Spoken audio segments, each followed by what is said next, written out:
Good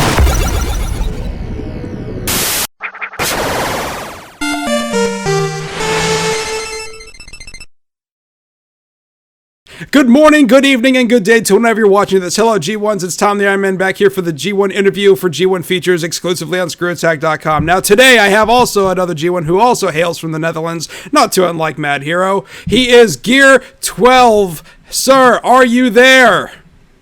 I'm here, yes. It's 9:30 p.m. right now. Let's party.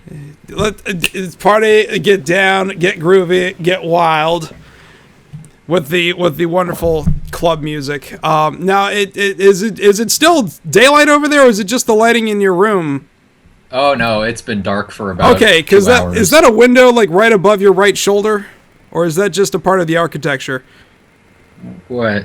Yeah, right there? Behind you. Yeah, no, I mean to your. Yeah, no, that's a mirror. That's a mirror. Oh, okay, I was like, man, the lighting is fantastic. I would love to have it that. Yeah, I've got a window right in front of me. Oh, okay, yeah, because it's over here, and during the summer after daylight savings time, it can stay pretty well lit and well into the evening, almost to 10 o'clock, and I much prefer that rather than getting gloomy, after 4:30. But hey, be as it may. That's the way the world turns. So, good sir, pleasure to meet you and talk with you finally. Yeah, it's a pleasure to meet you too. Likewise, man. It's always one of those nice things that we've definitely had exchanges on Twitter for many a year now, and now we're actually getting a chance to talk for real. And while we're talking, here's a big question for you, good sir. How did you first hear of Screw Attack? This is going back a few years now. It's no secret that Mad Hero and I are good friends. Mm-hmm. We've known each other since middle school. Oh my goodness. And yeah, and I think I can't remember exactly what the context was, but one day he was just like, "Hey, have you seen this death battle thing?" I'm like, "No." Yeah. This is like in the very early days of death battles when there were like maybe 3 episodes out, and he showed me. I don't even remember which episode it was, and he showed me one, and I'm just like, this looks stupid. And then time passes and I'm like, I'm gonna give this another try, and then I started watching Death Battle more on YouTube, and that's how I first learned of the existence of the site. Actually getting involved in the site came a lot later. Nice. And you know what? I would have to say that you are the first person that actually has made mention of Death Battle as their entry point into the site itself, which is... I know, it's usually the AVGN, right? I know, it really definitely... I guess there's a line of demarcation there, a generation gap, if you will, that whatever is the front-runner show... And that's not to say that James is no longer a front-runner. He is doing absolutely excellent work with Cinemassacre. By the way, Monster Madness is back out. If you're a fan of his, be sure to check that out. But it's that's a pretty big jumping point right there to say how big Death Battle has become since then, and how it was your entry point back then. So now you say you don't remember which one it was, but if it was only the first couple of episodes, that would have been back in the summer of 2011. So your ones could have been Samus versus Boba, Shang Tsung versus Akuma, and I think it was Luke versus Harry Potter after that one. But that was a ripe good time to jump in back then. I think it was Luke versus Harry Potter. But don't quote me on that. That one was my favorite from the first season. Because it was, I have a fondness for the game Super Star Wars, and I was absolutely elated that Ben chose that particular sprite for the job. Yeah. So good deal. So would you say that's about the time when you became a G1, or do you feel that happened a little bit further on down the road?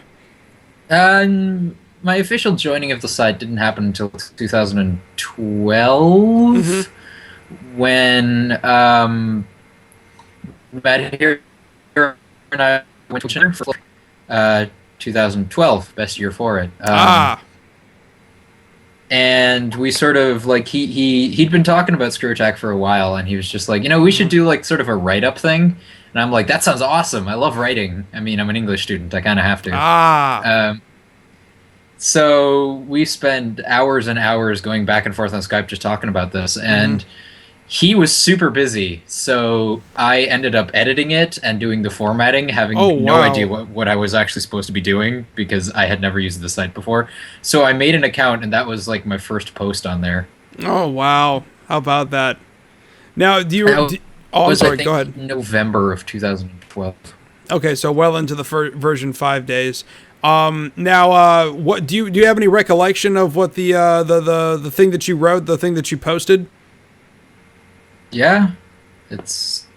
I mean, I probably still have it saved here somewhere. If nothing else, I can still access it on the site. Yeah, no, I mean, what was the premise of it in case if anybody wants to go read it? Oh yeah, it was just a recap of all the games we saw and like our thoughts on them. Some of my favorite ones that we talked about were DMC, the Devil May Cry remake that came out. Oh, okay, yeah. Epic Mickey 2, which was an absolute disaster even when we were playing it there. Oh man, there's a game series that really could have been something great, but I think Warren Spector, despite his best efforts, really doesn't know what he's doing anymore. I won't say he's as bad as Molyneux these days, but seriously. Oh, shots fired. Well, I mean, seriously, Peter's got an issue of not being able to pare down his ideas. I don't think that's Warren's problem. I think it's his planning for his idea doesn't meet short of what people's expectations are, even if they're well below. Because when Epic Mickey came out, we didn't know anything about it other than it being a platformer, and then 2 comes out and we're like, this was supposed to fix the problems for the first one. What's going on here? And it was a multi-platform release too. It wasn't just on the Wii. They just can't blame it on that anymore. Oh, it came out for PlayStation Move, which is the version I played, and it had like a seriously. 2-second input delay on everything. That's really bad, considering that's really just a mocap ball on a stick. If anything, it should have been more responsive than the Wiimote's infrared pointer. And to that end, I was really surprised that the 360 version didn't have support for the Kinect. That might have been a little bit better with the gestures, but who knows? That certainly didn't happen. So, yeah, so you saw a bunch of the games back then. What now, since you happen to bring up DMC, I personally liked it a great deal. Come on, you gotta be kidding me. Oh, you alright?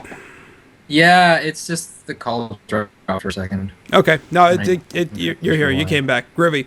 So I personally like DMC. What was used to's personal reaction to it from back then, from when you saw it? I really like DMC. I had only ever played Devil May Cry 4 before that. Oh, okay. And I knew that people are already sort of getting up in arms about it because they'd already seen the character design and stuff. Right. And so what I did at the time was I sort of poked fun at them a bit, and I had a lot of fun doing that. And that's something I tend to do a lot, come to think of it. But I mean, DMC, I never ended up buying it, and I'm waiting for like a sale or a price drop on the definitive edition on PS4 because I really do want to play it because it looks like a really great game that I would genuinely enjoy. It really is, especially since you played DMC 4 as your only previous entry in the series, which is actually my personal favorite out of the entire franchise. Largely because it took all of the gameplay that was introduced in 3, but actually made it even more accessible. And normally when you say accessible, that's usually a death sentence for any game. The difference is, like, when you got to play as Dante, you could switch between all of his different stances by just pressing the shoulder buttons, right? In Devil May Cry 3, you couldn't. You actually had to go to those statues that you buy your inventory from and actually change them there. So you couldn't. Really? That sounds so tedious. It was, and that caused me to just play the entire game as Swordmaster, and then there was one spot towards the very end that requires unbelievably precise platforming that you need the Trickster stance for, which I had never used for the entire game. I had to go and reload the level, choose that, slug my way through to get to that one spot, and people know what I'm talking about. It's the room with the spiked walls that are coming at you, and if you use Trickster, you can just run right through it. But if you don't, there's like a window about yay big that you have to jump through, and I've been playing platformers almost my entire life. I've played games where platforming was not a main focus of the game. I could not do that. Wow. So I mean, that's DMC4 into DMC. Good transition. So that's a good jumping point, and you will totally dig it. It also has a nice little surprise at the ending, which I'm not going to spoil for you or anyone else, just because... To all the haters, shut up, play the game. So, sorry, we got really off topic there. But yeah, so you went to the show, you wrote a blog, and here you are. So now you say you've known Matt Hero since middle school. Did you attend the same middle school, or did you just happen to meet each other on a message board, or how did that all happen? No, we met in middle school. We went Okay. to the same school together. We had the same homeroom, and Mm-hmm. being two of the only Dutch people at our school, we sort of automatically connected. And then we realized, hey, wait, we have a lot in common. Let's actually be friends. So it was And okay. I'm sorry. Go ahead. and yeah, and then I was at that school for about 2.5 years in total, and I moved away before he did, and he moved to the Netherlands, and I moved to Indonesia, and we stayed in Oh my goodness. contact over the internet. Yeah, I have a very long and interesting history of places I've lived. Well, let's Um, talk about that because Matt Hero was telling me that he originally was born here, so I mean, here by the United States. I apologize. I really shouldn't be using definite articles like that.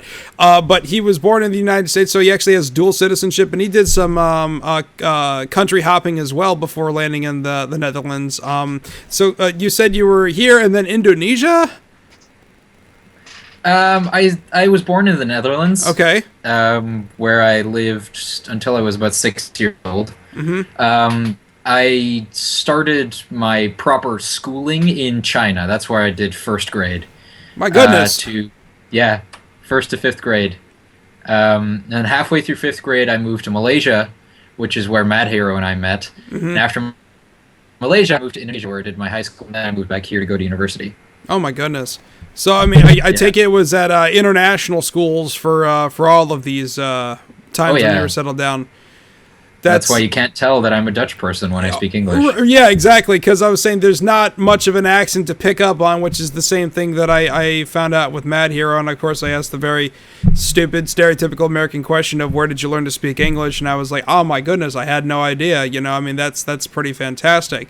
So so just by happenstance, both of you were in Malaysia, both attending an international school, and you both happen to be originally from the Netherlands.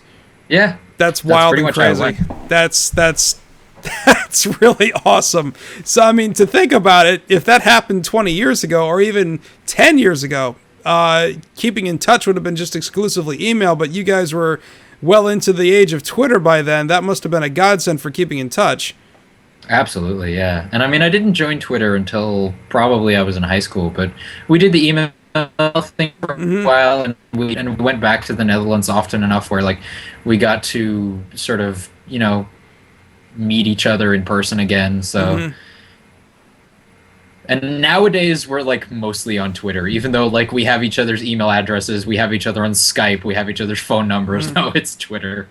Oh, no, and I can totally relate. I mean, I've got, you know, people's phone numbers, you know, and everything, and I will text them if it's an emergency, but for just casual conversation, I've used Twitter almost exclusively for that kind of stuff because, you know, I know they're going to get the notification for it. They're going to see it's from Twitter, not necessarily a message, depending on who your phone manufacturer is. They may have that stuff organized differently, but you can definitely tell what's what is what. And the nice thing about Twitter is it's like a text message to the world. Everybody can join in on that if something cool happens, but I do feel it's that immediacy of it that's, I would say, more impersonal, but also just as welcoming than a text message, because if you're texting somebody who's extremely personal, nobody else is supposed to see it. But Twitter's like, it's a fun thing. I added a picture of a cat gif. You can't do that on your phone. Come on. Nah. Can't even do that on Skype. It's frustrating. Well, you know, it's easier now. You can do drag and drop, but you know, in the early days, not so much. So that's really awesome. This is exactly what this program is about, to actually hear these interesting little stories like that. That's crazy. Now, what was the reason why your parents were country hopping like that? Were they in the military? Were they contractors for a tech company? I mean, what was the dealio? My dad works for a dairy company. And he he got a job offer to like take up a position overseas, and he was just like, that sounds awesome, let's do it. And so he did, and we went with him. And when we were in China, he basically got this reputation for sort of fixing things, like improving things. And so every time we left somewhere, the production output of that factory would be massively improved. Oh, and so he sort of got this reputation of, hey, this place isn't doing so well. Come over here. And I'm not going to say what the company is. That's fine. That would probably not be good. It's But yeah, we moved around a lot just because of his job, and I mean it was cool. Don't get me wrong, but it is just really weird to think about. Like, most people I know have lived in more or less the same country their entire lives, and I'm just like, yeah, I've lived in like four. it certainly allows for a unique experience in stories like this. I mean, and I know what it's like on a very small scale. I was kind of the fixer back in my GameStop management days, where they had moved me to 3 different stores in 7 years just to turn those locations around. Nice. The last time was more or less because somebody walked out on their job and they knew I lived 2 blocks away from that store, and I'm like, but I like where I am. Well, you're going there anyway. At least it sounds like your father had a choice in the matter of whether he was going to do that or not. And that's pretty amazing. That the first place he got pulled to was China, because normally the Chinese don't have this big gravitation towards dairy. So the fact that that was going on right there is pretty impressive, that whole cultural notion towards that product has changed.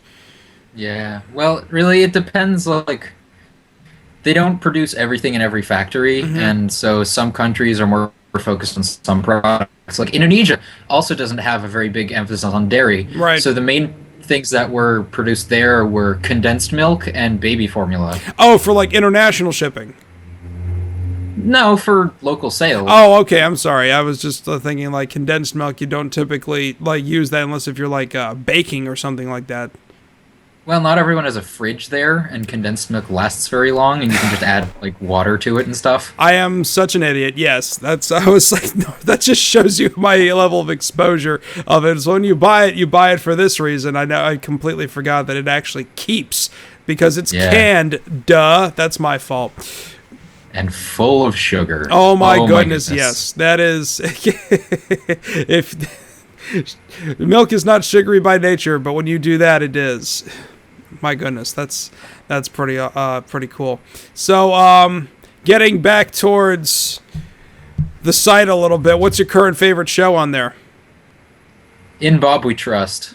Yeah, it's really nice to see Chipman at it again. What was the most recent one that you saw that you liked?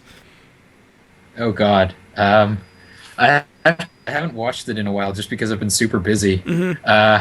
But I was always a big fan of his stuff back on The Escapist. Oh yeah. It was called. I don't even remember now. I have a really bad memory for certain things. It's all good. But back when he was on The Escapist doing that, basically, I was really a big fan. It was Escape to the Movies back over there on The Escapist. One that to check out if you have not seen it already is the bit that he did about the Fantastic Four movie sucking really bad and what direction Marvel could go in to try to get that universe back into the MCU. Pretty fascinating. Cool, I'll check it out. Yeah, but yeah, I mean, I'm not a universal fan of Bob, and I don't always agree with him, but at least, like, he's a smart guy and his opinions are well argued. So I always at least like to hear his opinions on things. And that's really why I like him a lot. Yeah, and same thing here. And that's the thing is that if I always agreed with him, that means he's telling me everything that I want to hear. And that doesn't make it good for entertainment purposes, and it doesn't make that person a very good critic either. And that's why I think he's able to walk that very fine line. Now, if you follow him on Twitter, you already know that he's a very outspoken person with very hard feelings on certain issues and everything. And sometimes that turns a lot of people off. But if you actually watch his produced content like that, he launched another one, well, not recently. It actually started back over, like, in the spring. It was... called Really That Good. Have you seen any of those? Oh, I love those. Yeah. Those are great. Yeah, the one with Ghostbusters, wow. Independence Day made me think about it in a whole new light. The Avengers one was really good. The Avengers one was really good, especially when he was talking about the whole scene about where the council was saying that the Avengers initiative wasn't going to work, and it was more or less his interpretation of this is going to work as a movie. This is going to what bridges the whole MCU together. I was just like, that's really deep things that I never would have thought of. Like the Ghostbusters one, for example, was the whole science versus religion debate and how religion got its ass handed to itself. You know, I mean, it was just like, I never would have thought about stuff like that. Yeah, that's and then of course there's the converse one, and I'll probably get some flack for this. I never found National Lampoon's Vacation series to be very funny. The whole Schadenfreude humor behind the whole, yeah, you're not missing much in my opinion, but it's basically about a guy, Clark Griswold, that wants to take his family on vacation based on the memories that he had of family vacations when he was a kid, and of course everything and anything that could go wrong does. It's always one of those, like I said, it's Schadenfreude humor from start to finish, and then, shameful joy. It's not my scene, Daddy-O. And I was like, okay, he did a really that good on that. Let's go ahead and watch it. And didn't change my opinion on the movie, but I can definitely see the reason why the rest of the world that has seen it enjoys it. So, to that point, he still found a way to get through to me, despite that I went into it, with one opinion and still left with it, but he did present an argument. And I think that's the point of anybody that tries to do a debative humor show. I think that's the word. If it is, if not, somebody will correct me. Argumentative, that's what I meant. Thank you very much. Good stuff. Now, as far as people that are actually working at the HQ right now, or past or present, we all tend to have our favorite members of a band like the band Bush, but who do you find yourself gravitating towards when it comes to, oh man, they're putting a new video, I hope X is going to be on camera? Ooh, that's a tough one, because, I've been watching, and I actually don't really watch them anymore, but do you remember Awesome Video Games? I remember Awesome Video Games. That was a long time ago, too. Yeah. I didn't actually know that they were on Screw Attack until after they left. I found them through Blistered Thumbs, I think. Oh, I remember Blistered Thumbs.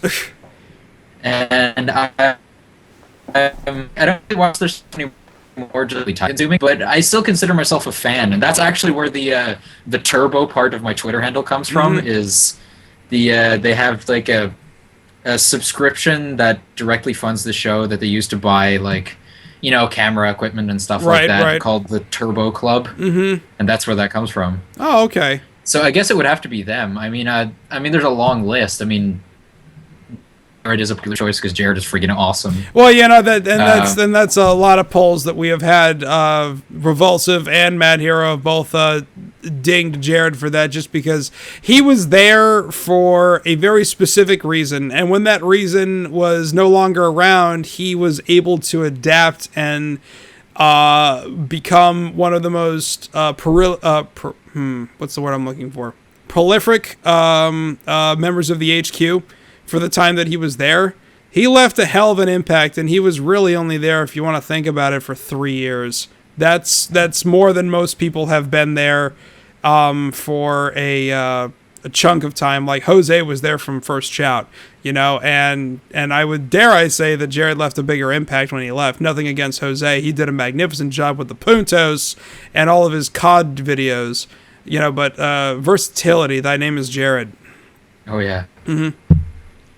So, Brian as well. I gotta give mad respect to Brian. Absolutely, yeah. Partially just because of the fantastic beard. Also, just he does such great he's really good behind the scenes, but he's also just really good in front of the camera. So very calm and collected on camera. And the thing is, when you don't see Brian, he's behind the camera. Especially when it's coming to streaming, he's the board op. And when nothing goes wrong, the man did his job. Yeah, that's fantastic. Also, if you've seen the latest episode of The Industry, you'll see exactly how strong that beard really is. Speaking of which, have you had a chance to catch any of that? No, I haven't yet. Like I said, I've been super busy. I understand. If you have 15 minutes to set aside, because that's how the runtime of all of them have been, about approximately 5 minutes. Go ahead and check that out. It's high up on the priority list. Yeah, it's great. I really hope that shoe gets a shoe. Shoe's like a show, but not as funny. Hope that show gets renewed for a second season, but it all depends on the viewers at home for making that happen. So, excellent. And now, what was the last thing that you saw on the site that genuinely made you laugh? The Scroovies. I always like at the Scroovies. Oh no, Stickman and Mad Heroes lashing it out. They're such a great team together. Yeah, they are. All three of them really they do a lot of good work, and I have to give Stickman a lot of credit for his really funny edits that he does for the banners. Mm-hmm. I mean, I think we all remember the Paul Blart one. Yes. The Paul Blart one is a friggin' masterpiece, and it is so funny. And I love Scroobies, man. It's so good. Community really content, folks. He's talking about it right here. Community content. If you're a fan of cinema and you're feeling a void in your heart after Rule of Thirds left, by all means, check that out because that is some great stuff right there. And I know Stickman is perpetually stuck on a computer with Linux. I have no idea what editing software he's using for all that stuff, but he's doing a bang-up job for doing so, so that's fantastic. So, good times. So, man, what do you feel that the G1s best know you for? I like to think it's my sense of humor. A lot of people think the most popular thing I've ever made for Screw Attack was a blog I wrote about DMC. Okay. That did very well. Last I checked, which was when the view counter was still available, it had over 10,000 views. Oh my god. Yeah. And yeah, like looking back on it, there are a lot of things that I probably would have changed on that about it, but that was sort of like my 15 minutes of fame on Screw Attack, and then I sort of started getting into a little bit of more groove of doing slightly like analytical things. Like I really liked the blog I wrote about Octodad. I was a big fan of that one. The Dadliest Catch. That was not even when Dadliest Catch came out. That was about the first Octodad. Hold on, newsflash. I wasn't aware that there was another Octodad. Please to enlighten me. Yeah, the first Octodad it's just called Octodad, and it's a free game that was made as a student project. It's less refined than Dadliest Catch, which makes sense. But it's sort of, if you remember, have you played Dadliest Catch? Yeah, oh yeah, I have. It just got released on Xbox One not too long ago, so that's how I got to it. I didn't have a PlayStation, and to be honest, my computer sucks, so I don't have many games on Steam. So yeah, it's do you remember the bit with the sushi chef? Yeah. Yeah, it explains part of Octodad is like explaining not only his relationship to his family, but also to the sushi chef. Oh. So it's actually has like a plot and everything. Oh my goodness. and I really like that blog because I really sort of got into like why it's such a great comedy game. Like a lot of comedy games, they tend to rely on just their writing, but Octodad produces comedy through its mechanics, and that's something that not a lot of games actually do. And so that's why I really liked Octodad, and I was just like, I should write a blog about this, and so I did. That's the reason to do it. You know what? At risk of overusing a meme, and I don't think I can ever use this one too much because I'm a simpleton. I love memes. You pulled a Shia LaBeouf, and you just said to yourself, just do it! And you did. And now you're glad. But thank you. I had no idea that there was an Octodad that predated Dadliest Catch. I don't know how I would have missed that, and now I should go feel like I should check it out. You should, man. If nothing else, it's free. So. Yeah, there's that, absolutely. Wow, that's crazy. Mind blown, seriously. So now you've tipped your hand a little bit there. We know where the turbo part in your name comes from now because you're a passionate supporter. But now where does the Gear12 come from? Is there a story or a significance behind that? Not really. Not honestly. Really? It just sounded cool? It was I was a big fan, still am actually, of Static Shock. Okay. And it was just like, hey, this Gear character is pretty cool, and 12 is an easy number to type on a keyboard, so I'm just going to mash them together, and that'll be my username for everything ever. That's totally fine. Mine's been mine since Battlefield 1942 came out in 2002, so, it's like, hey, it was easy to remember, because that's the highest rank I ever got. No secret story behind that, so, sometimes the easy names are the good ones, so... Nothing behind that, but that's neat. Static Shock, I haven't heard that one in a long time. All right, so now you said you're attending university right now, correct? I am, yeah. What is your area of study? English. and culture. Oh, I'm sorry. Yeah, I'm sorry. You said English and what? The call dropped for a second. Language and culture. Language and culture. Is there any specific part of the world, or are you just talking about globally? No, specifically. It's a lot of literature. It's some linguistics, the study of the language itself, like how the language A has developed historically and B works nowadays. With a focus on the literature because I don't actually like the linguistics very much, and I'm also doing a minor in journalism. Oh, okay. That'll help. Yes. And, man, it's good stuff. Wow, that is pretty great. Now, as far as the journalism side, that's definitely going to help you in a bunch of different directions. Do you have any idea what you want to do with all this under your belt in 5 years' time? Couple of ideas. I mean, ideally, I'd like to become a journalist, but that's a very competitive field right now that's really hard to get into. Right. But one of the things that my degree is also preparing me for is, well, academia, but wow, that's very difficult. Copy editing is something I actually quite enjoy doing, which I know a lot of people don't, which is good because it gives me a niche to exploit. Yeah, I just think it's really zen to just look through a text and look for grammar mistakes, fix sentence structure and stuff like that. And I did that for a while for G1 features actually. Not a very long time, but I did it for maybe 2 or 3 months, and I sort of had to drop that, but I did enjoy doing it. It's not like I was just like, screw this, I'm not doing it anymore. Well, it's funny, 2 to 3 months on the internet may as well be a year, because, it's not often that people hold positions that long. Sometimes they just get bored and move on. You did it out of not being able to do it because of life. That's a different reason. So, that's, like I said, that's more than most people get on community projects like that. And you had to do it because you had life stuff to do, as opposed to, I'm tired of this. Crazy.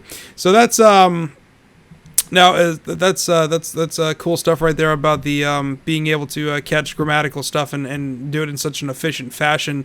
There is a video by Jared's brother Derek. He has a YouTube channel called A Declaration, spelled DKLATIONS. Oh yeah, I've seen some of his stuff. Right. Go ahead and look up the if you have 3 minutes, go ahead and look up the one Grammar Banana. I think you'll appreciate it a great deal. It's talking about grammar and why we collect it on the internet. It's probably my favorite video he's ever done. Unfortunately, unfortunately, as many people will say, sometimes the best content is not the one that gets seen the most. But that's not the point. The Grammar Banana will get you. So So now we know what, like, we know what you got for university for. We know what you're doing as a minor of. We know what you're going to want to be shooting for. What would be your ideal job when it's all said and done and when it all comes together? Freelance games journalist.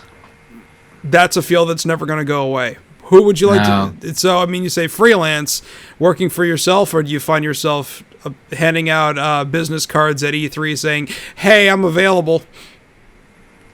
Working for myself, ideally, and I know that's very difficult and requires a lot of discipline. Right. But I like the idea of sort of being able to set my own schedule and pitch a bunch of different things to a bunch of different sites and sort of see what happens and what works well. And because admittedly, it's not exactly a steady job. You know, you really have to go for it. Oh yeah, or else you're going to fall behind. Yeah, but almost a day-to-day, week-to-week kind of a gig. Mm-hmm. But I like the versatility that comes with it, and I've been reading up on like how it actually works, and it seems like something that I would really like to do. Mm-hmm. Nice. That is quite ambitious, but also obtainable at the same time. And like I said, until the industry implodes, you know, that's not going to be a field that goes away. And you know what? At this point, the industry's too big to fail. So you're always going to have something to write about.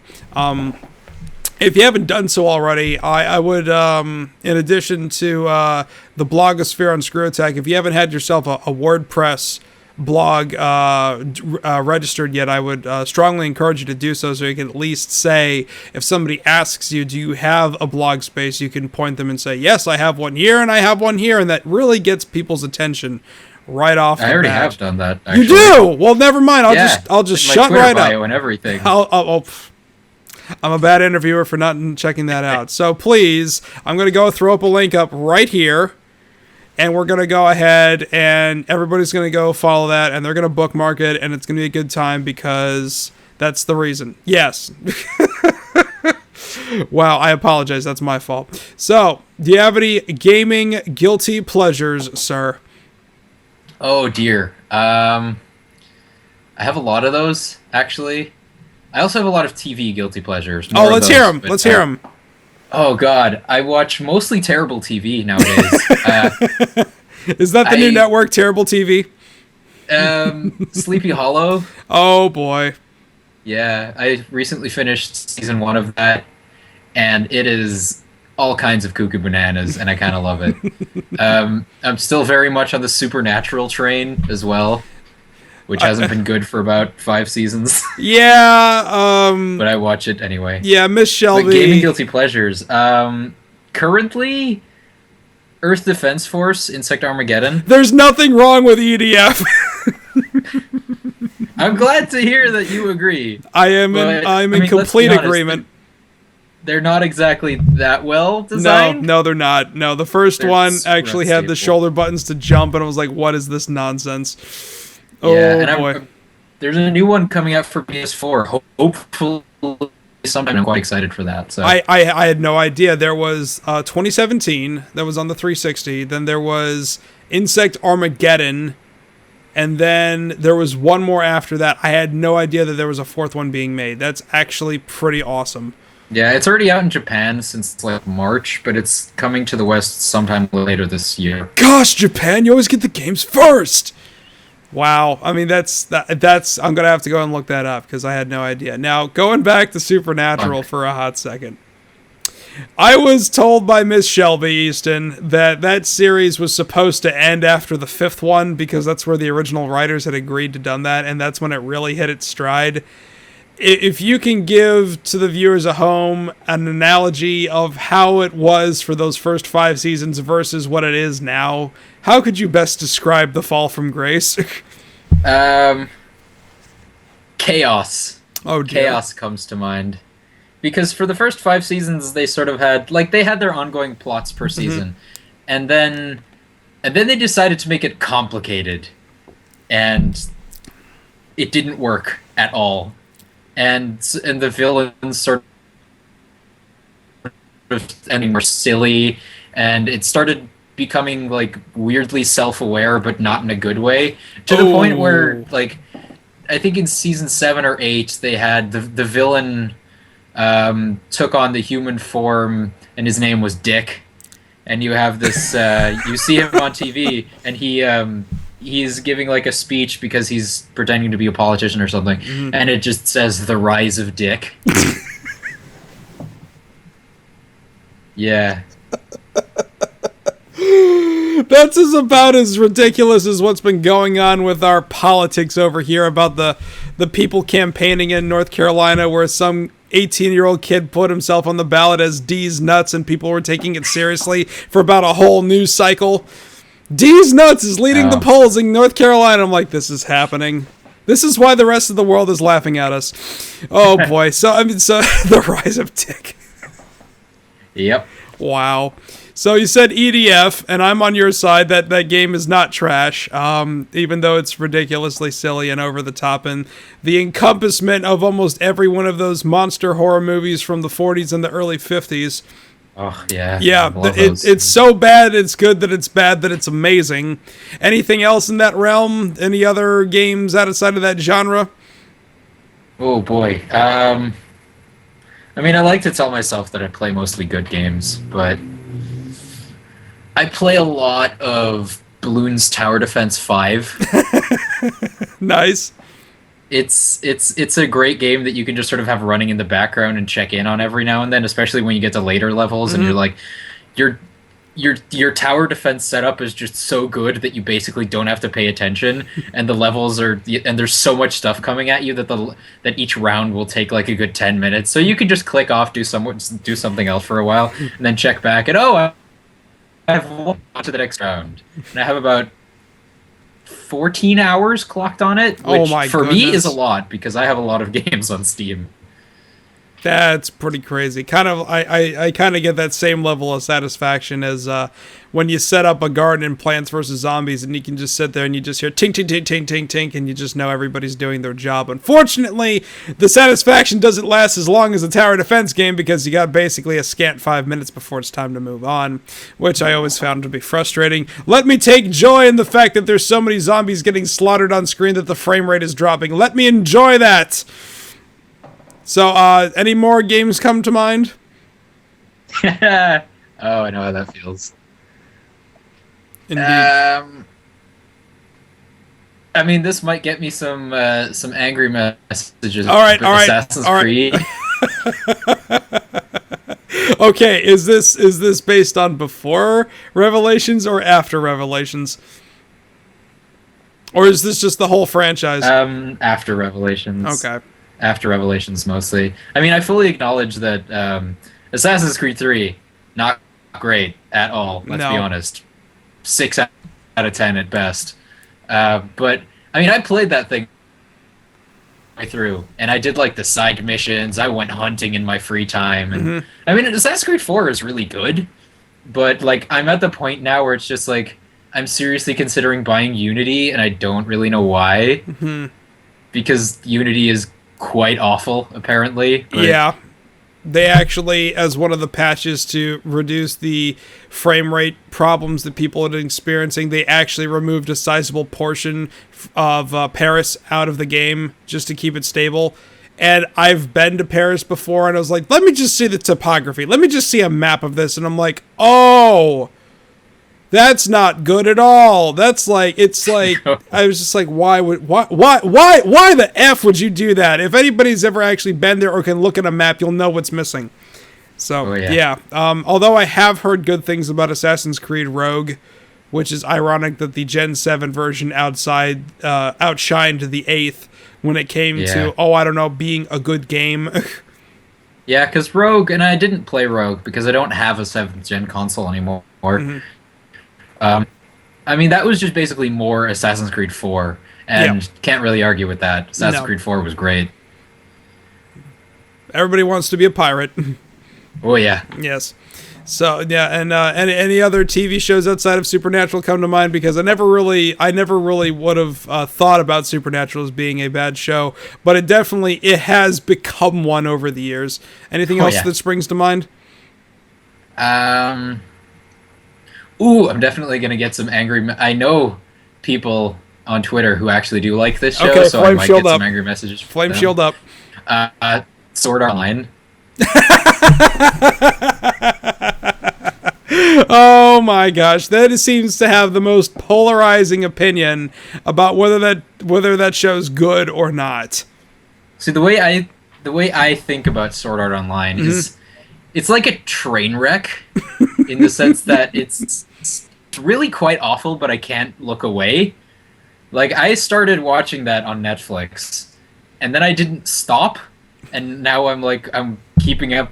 I tried to keep up with, like, season 2 as it was coming out, and I'm just watching it and just like, wow, this is terrible. Like, the writing on this is hilarious, and the animation, oh my goodness.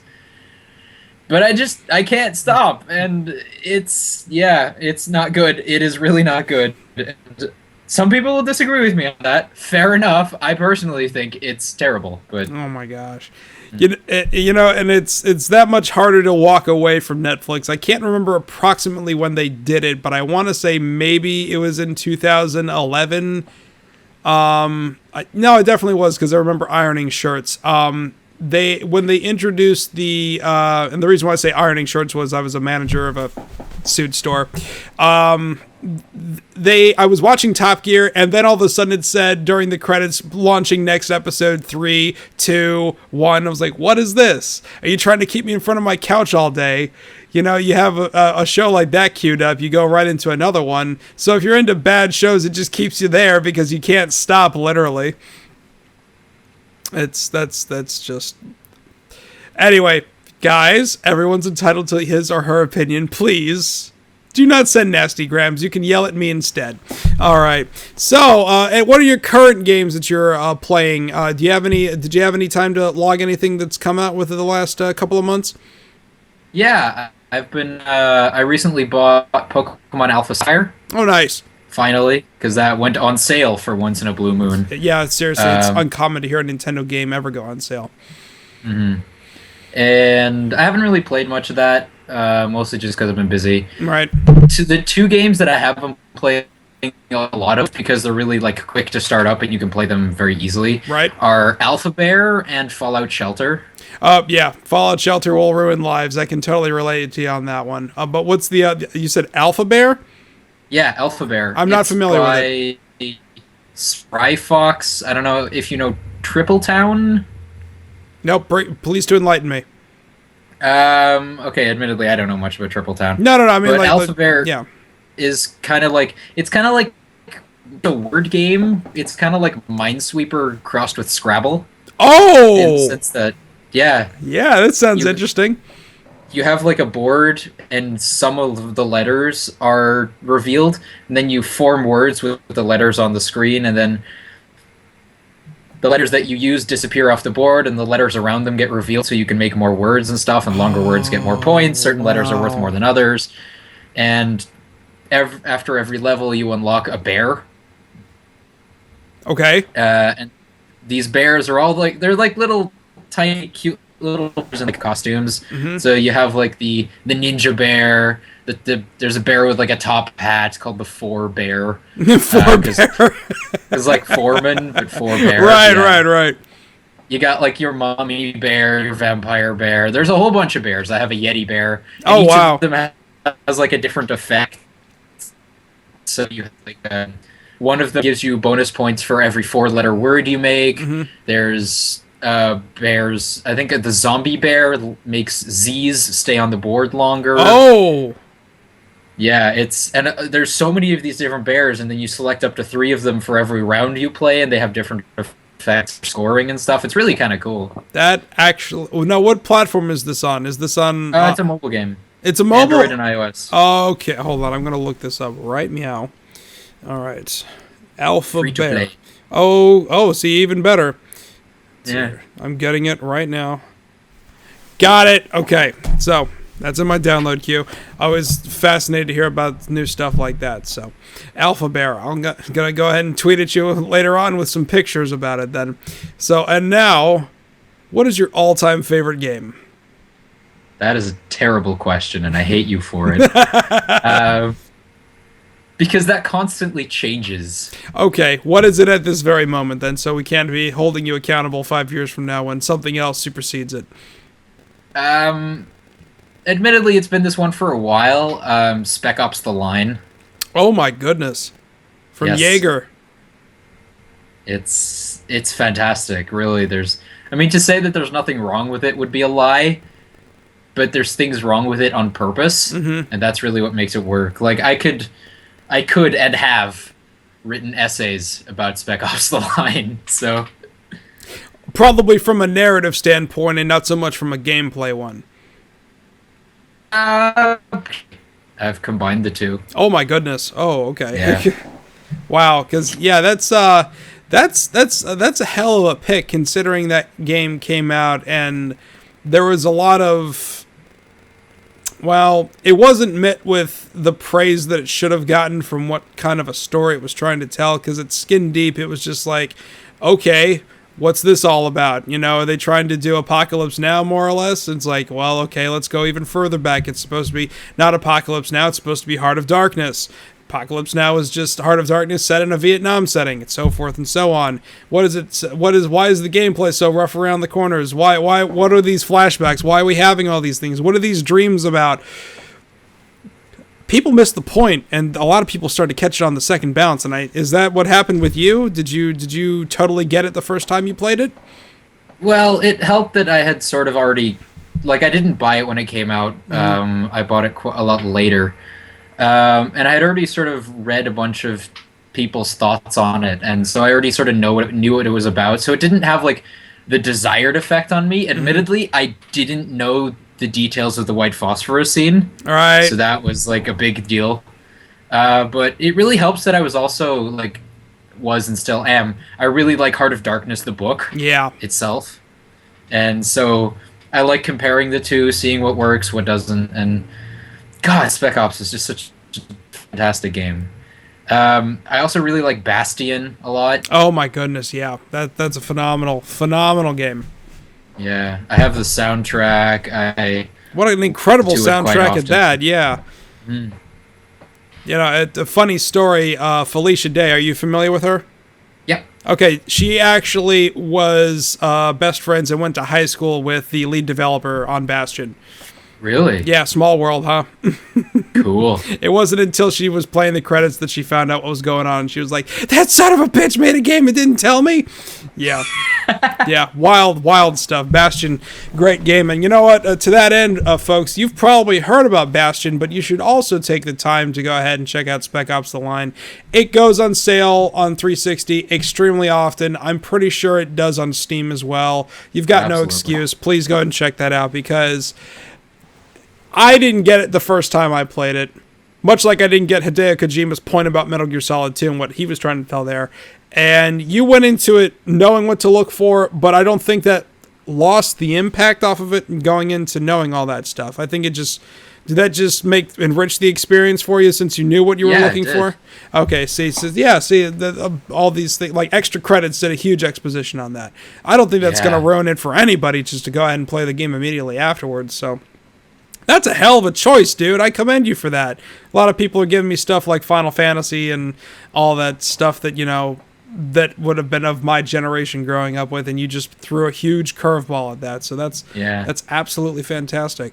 So the clock on the wall is telling me we're close to the end here, but let me ask you two more. What do you have any personal projects going on that you're willing to share with anybody? Well, I have a... like I said, I have the WordPress. Right. That I admittedly haven't updated in a while just because the summer happened and then I had to go back to university and I've been super swamped with that. Right. So that hasn't updated in a while, but I try. And I say I try, but it has been a couple months now. Mm-hmm. But I have some ideas that hopefully, if I have some time, I'll be able to develop into something major. And you already know this, and you are... All right, yeah. We were chit-chatting this before. I didn't want to say anything. But I feel like, I mean, especially by the time this probably comes out, it'll probably be okay. G1 featured podcast that we had 2 episodes of that, one of which never saw the light of day because it was mostly meant as a test recording, which I'm still a bit bitter about because I actually quite liked it.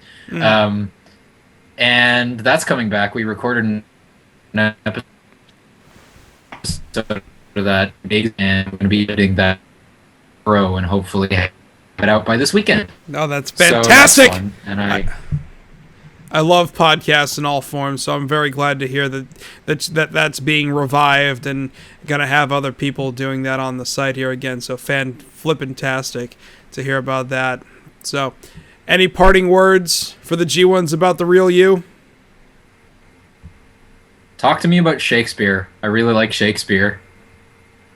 If you saw on Twitter last night, I got into an argument with my brother about The Merchant of Venice and how he was incredibly wrong about it. Opinions! Controversial topic, to be sure, especially the thing in The Merchant of Venice that we were talking about. Mm-hmm. But I am a huge fan of Shakespeare and just English literature in general. Like, I read part of Paradise Lost this week. Oh my! I've read Christopher Marlowe's Dr. Faustus, which is a fantastic play. I like to read alongside video games. Also, tabletop role-playing games. Oh! I've been trying to get a Pathfinder game off the ground with my classmates here, and that's sort of going really slow. But Keep on I'm 'em. over at my bookshelf right now, and you can't see it, but I have 1, 3, 4, 7, 8, 9, 10, 11, 12 role-playing games books. Not different games, but just different books. I have Dungeons and Dragons first, second, and 3.5. I have Warhammer 40k Dark Heresy. Oh my I have goodness. Pathfinder. I have Numenera. I have Scion, and I have the most recent edition of Shadowrun. Shadowrun, yes.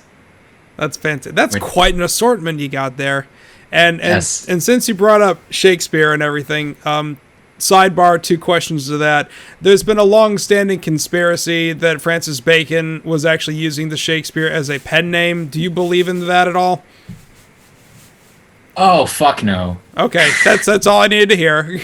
Because, I mean, people have been saying that since I was in grade school, and I'm like, why would people say this? Because some people are insistent that that's the case, or they have an axe to grind with somebody. I just thought that was always a weird one. Yeah, there's a very good reason for it, and it's a bit of a silly reason. Okay, if you can think you can do it quickly, I would love to hear it. Yeah, there's the people in grad who just cannot believe that a man who didn't have like a really proper classical education, because Shakespeare didn't, he was like lower middle class at best, could produce such works of magnificent quality. And so they're like, no, there has to be a more it has to be like a royal or something. It has to be someone who was educated, someone who was rich. And nope, not the case. Right. There's just very little evidence of that. And I mean, Roland Emmerich made a movie about it and got a lot of things wrong, as he tends to. Right, I heard about that. Yeah, I don't know if you're familiar with Brows Held High. No. He was on That Guy with the Glasses. I think he's doing his own thing with Shay Apocalypse now, but he's got his YouTube channel. Okay, I'll look him up. He did a review of that movie where he basically explains the whole situation. I highly recommend you check it out if you're interested. Okay, I'll definitely give it a look, because I remember Movie Bob talking about that particular film when he was talking about M. Night Shyamalan not too long ago, and about like somebody believing their own press and not telling the right story. It's kind of funny how that happens to cross over with that. And actually, the reason why I asked you about the whole Shakespeare thing segues into the next one. When people say Metal Gear Solid 2's narrative sucks, I ask them, have you ever read Shakespeare by, Julius Caesar by Shakespeare? And they're like, no, why? Go ahead and read that and come back to me and tell me if you notice any parallels. and they come back and they're like, so what's this parallel you're talking about? If Snake really died, would anybody actually see through the Patriots' lies? The answer is no. Raiden fell right into their hands. What's going to happen if Elizabeth dies? Will England continue to be prosperous and successful? Debatable. But that was the whole point of Julius Caesar, was because that was supposed to be a social commentary on when Elizabeth finally does pass away. Is England going to still be prosperous after that? After Rome it didn't happen right away. It was several hundred years later. The Republic, and then eventually the Empire and all that fun stuff. But that's normally what I tell people about that, because there's a parallel. That's his Caesar, so it's funny. I don't know. If you've ever played the game, you've definitely read the play, but if you ever played the game, I think you would definitely appreciate it from that narrative standpoint. That I'm pretty sure that was the story that Hideo Kojima was trying to tell right there. I'll keep that in mind once I actually get around to it, because I do actually own it. And the first one. Metal Gear Solid 3 is the only one of those that I've actually played. So. And that's a hell of a 1-2 play. It's probably, outside of the first one, the only other game in the series where you could actually play and not have to play any of the other ones, because you feel like the story was self-contained and enclosed and all that fun stuff. So, yeah, and it's also got one of the most powerful endings I've ever seen in a video game ever. I don't think you could seriously recreate that in cinema. I don't think it's possible. So, good deal. Well, thank you so much. This was absolutely fantastic getting to talk to you. This is the first time that you and I have ever actually spoken to each other face to face, so I definitely did enjoy this and certainly learned a great deal about you and your fantastic appreciation for English literature. I mean, that's really cool that kind of stuff still speaks and reaches to people. Oh yeah, man. You know, I just really kind of felt that was something that left with my grandparents and you know, because I know my parents aren't into that, so that's actually fantastic. So I'm gonna let you go. I'll be back on with you on Skype in a hot second, but thank you so much, okay, seriously, how do you pronounce your name? I do want to know that if you're comfortable. Hilka. Hilka. Okay. Oh my God, you got it right in the first try. Okay. Yeah. No. That is extremely rare. You have to appreciate how rare that is. Oh well, I'm glad that I was able to. Glad I was able to. It's just when I looked at it on paper, and I'm like, I have an idea, but I'm not going to embarrass myself. So, Hilka, thank you very much. I will get back on you with Skype in just a moment. Thank you very much. Thank you. Mm-hmm. Wow, there you have it, ladies and gents. That was truly something else. This is the magic of this program, really getting to know G1s internationally and having a dialogue and really getting to know about their dreams, their ambitions, what makes them go, and seriously talk awesome. I mean, I say this every time. Everybody I talk to has just been absolutely greatness. This is another shining example of doing that. So before I ramble anymore, thank you so much for watching this. Be sure to follow me on the Twitter machine and also to go ahead and follow Gear12_Turbo. Make sure you have all that in there. Otherwise, you might end up talking to someone else completely by accident. But yes, by all means, go ahead and follow me. Be sure to subscribe to this very YouTube channel and G1 Features on screwattack.com to keep your viewing experience streamlined and consistent.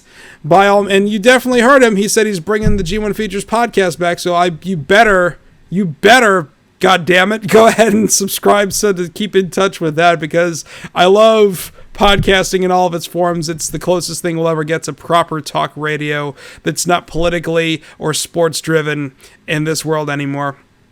Outside of Japan, but that's another story for another day. So by all means, continue to follow me on any of the social media that you see here scrolling across the bottom of the screen. Of course, I'm Tom the Iron Man on Screw Attack, Tom the Iron Man, all one word, on Hitbox, Tom the Iron Man, all one word, on Twitch.tv, and of course Iron Man 3582 on the YouTube machine where you're watching this video from, either on the channel or hosted on another site like my wonderful Screw Attack. The channel name is Iron Man 3582, and I promise one day I will explain that. That's a throwback to my past, and you'll love that story when that day comes to pass. But in the meantime, thank you guys for watching. Good morning, good day, and wait, hold on a second here. Special thanks to Mad Hero, Craig Skistimus, Sean Special thanks to Mad Hero, Sean. Special thanks goes to Craig Skistimus, Sean Hines, Sean Bolin, and Mad Hero for allowing me to continue the G1 interview for G1 Features and this continued video. That was garbage.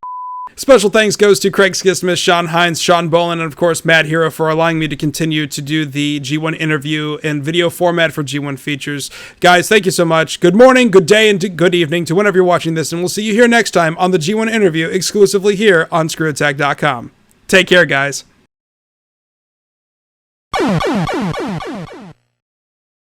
Hey G1s, thank you so much for hanging out and watching the current installment of the G1 interview. It was really great getting to know Gear12 Turbo, and it was he himself that reached out to me about being on, so if you're interested about having a chat with me on Skype, feel free to message me about doing so. And while I've got you here, be sure to give Gear12 a follow, and if you're a fan of English literature, you've got a new friend in him, so go chat up a storm. If by some chance you haven't seen the last installment of the G1 interview, by all means click on the annotation playing right there to check out the previous episode with G1 Madden 07. You'll get a chance to learn about his wide video game collection, interesting job history, the love of his Jeep Wrangler, and why Sean Bolin is a very, very salty man. Alright guys, let's keep this program ever marching forward and continue to share it on all social media platforms that you participate in. Don't forget to subscribe to this YouTube channel and subscribe to G1 Features on Screw Attack to streamline your content viewing experience. And don't forget to tell 2 friends about Screw Attack so they too can learn about this family we call the G1 Nation and bring them to our corner of the internet. Let's share the love that is screwattack.com, our home, and a place we all love so very much. Thank you so much for watching. Take care, guys. And I was just like, and I had recently watched your interview with Mad Hero, and it's just like, yeah. Hey, this guy is really funny. And, I try to be. I really like doing these. So I talked to Mad Hero, and he's just like, hey, I don't really go much to the site anymore. I still do occasionally. Mm-hmm. So and I kind of want to do a G1 interview because it looks really fun. Mm-hmm. And do you think I would be a good fit? And he's just like, I don't fucking know. Go ask him. And so I did. And here we are. I think everything turned out great. I appreciate that Tom has that level of esteem. Oh my gosh, that's. Admittedly, I'm exaggerating the story a bit. I don't. It sounds like something swore, that he but would that's say. basically what happened. It sounds like something he would say. Oh gosh.